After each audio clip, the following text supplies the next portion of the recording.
In this video, I intend to document my build of a N&W G-12 gondola using a 3D printed kit from plate C, kit number 1103. It was produced by 3D Central, printed, and the kit was assembled, put together by 3D Central. In the box, you get a 3D printed car body that looks very nice. A fret of very small, finely detailed parts. A wooden laser cut deck. A packet of small screws. Don't know exactly what all of them are for yet. A packet of 3D printed detail parts, larger variety, I think coupler pockets and some other things, and a metal car weight. A couple notes on the metal car weight. The 3D Central did tape it to the inside of the box so that it wouldn't be loose to move around inside of the box and become a hammer and potentially damage other parts.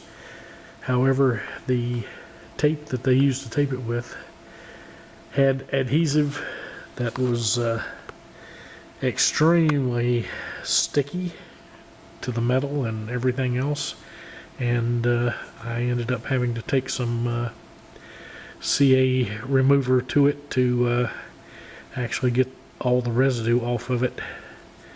I'm going to be showing a little bit about the casting itself while I talk about the car weight.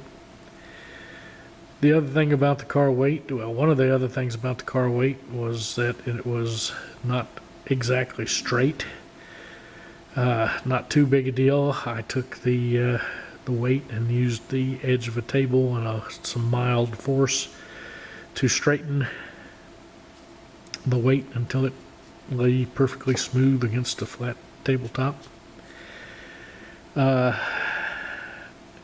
the last thing about the car weight, which I will demonstrate here, is that the very first item in the instructions is to affix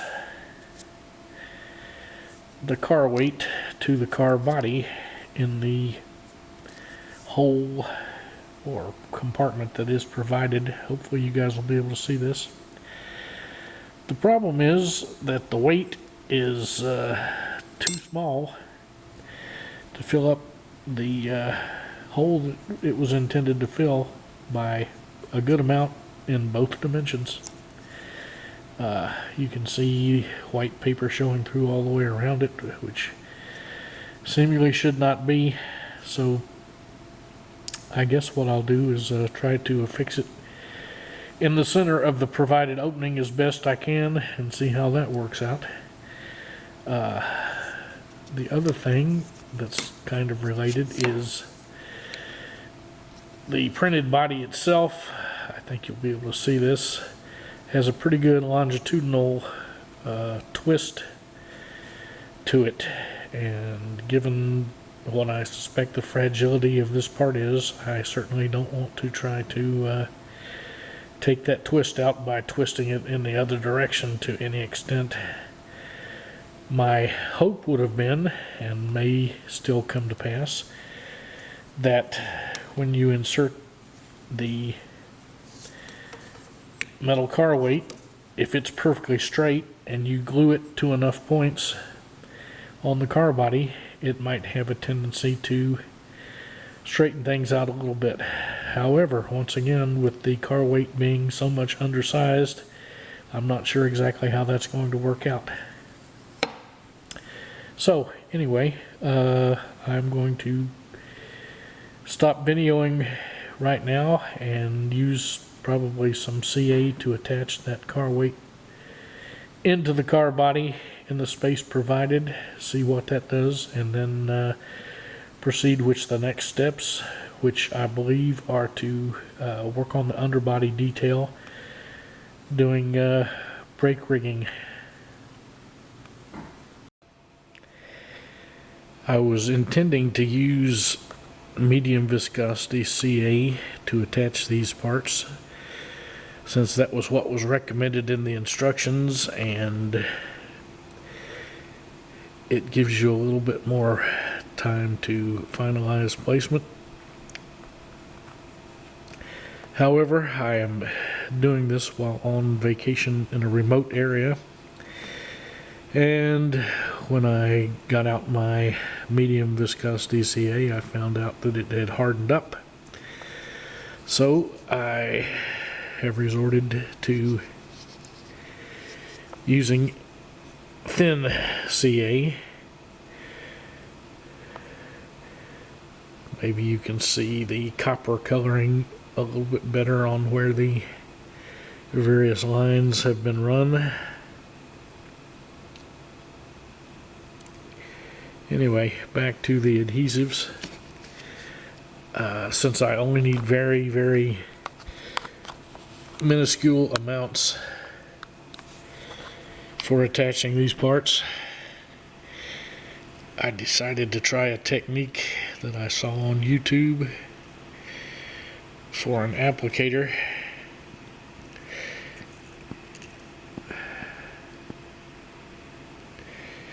And I don't know if this is going to show up at all. There in the shadow, maybe you can see it.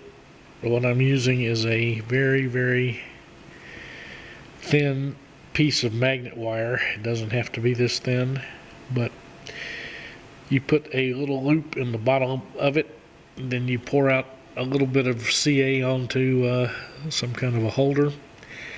You dip the loop into the CA to get a film of CA, sort of like making soap bubbles. Then you just touch the loop to the area that you want the CA to go onto, and it travels into that area. This seems to work out very well. I'm quite impressed with this technique.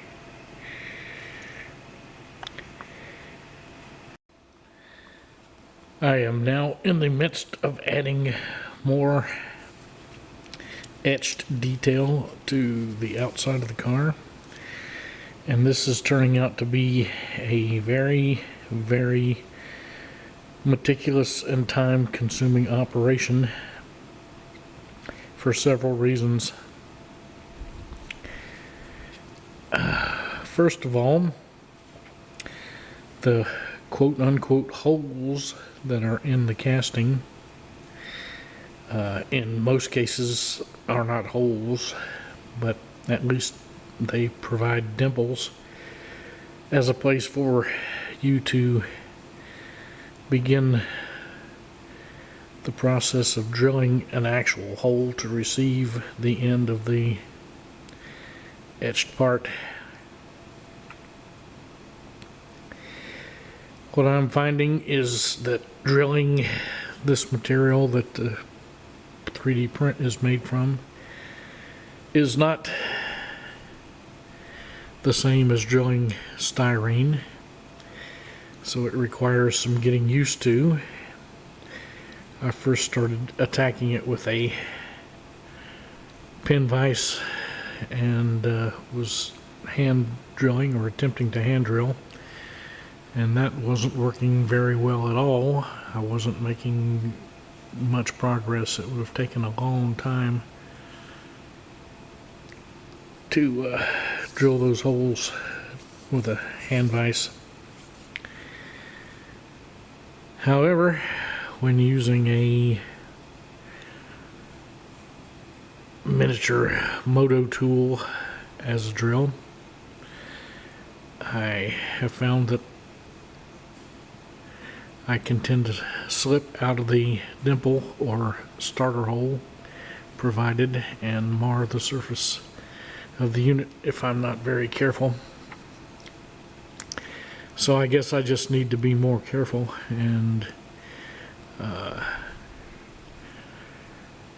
either that or get some kind of a drill press where I can line things up and do it and not have to worry about holding true by hand. But as you can see, I got the stirrups on in the 4 positions without insurmountable difficulties, and am currently applying this. Oh, the other thing I did was to put on the brake housing and brake wheel.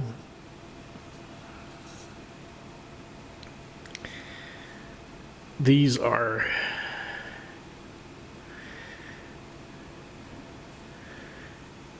.3D printed parts and went on very well.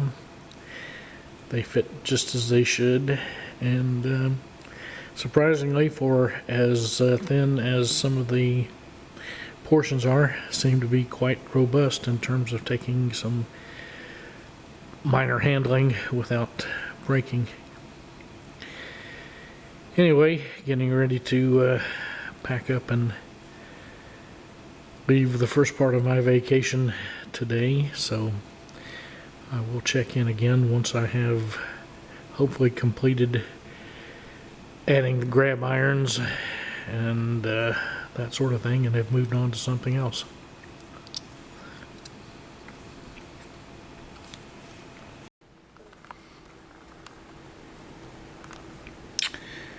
Alright, I just went on the Merriam-Webster website and looked up the definition of the word tedious and found a picture of myself adding grab irons to this model. It is every bit as hard, if not harder, than a Westerfield or F&C kit in terms of applying the details.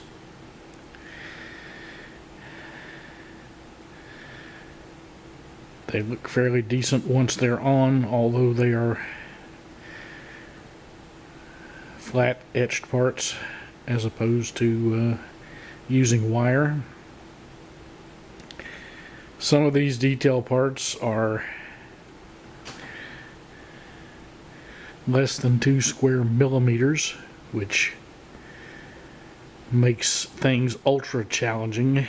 It's hard to even get a pair of tweezers on those guys, so if you're going to do the whole thing, be prepared to spend quite a bit of time and a certain amount of frustration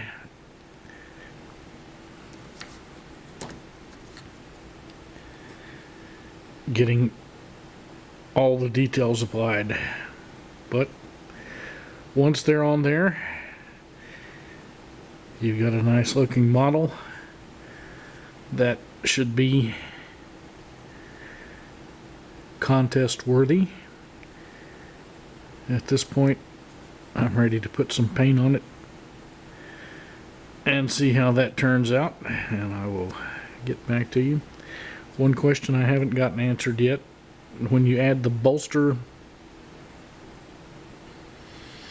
ends to the car, it comes with a molded in coupler pocket, but that coupler pocket is only about 5 millimeters wide, and a standard Katie number 5 spring and coupler take a width of about 8, just a little bit shy. So I've written the manufacturer to see what they recommend as far as couplers on this guy.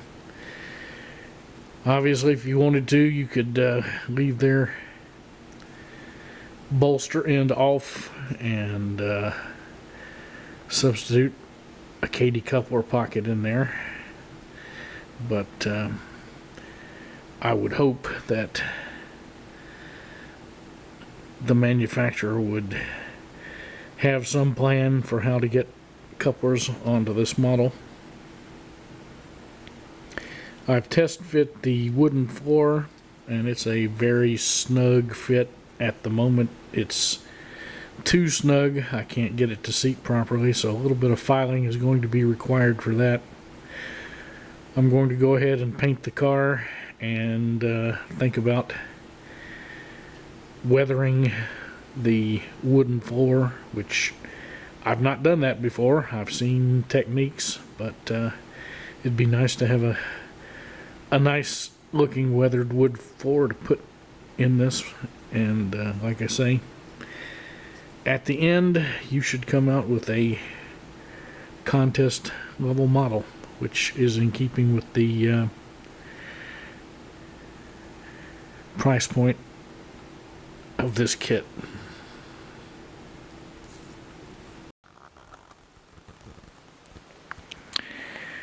Well, I personally have never done any weathering, even though I've been modeling for a good number of years.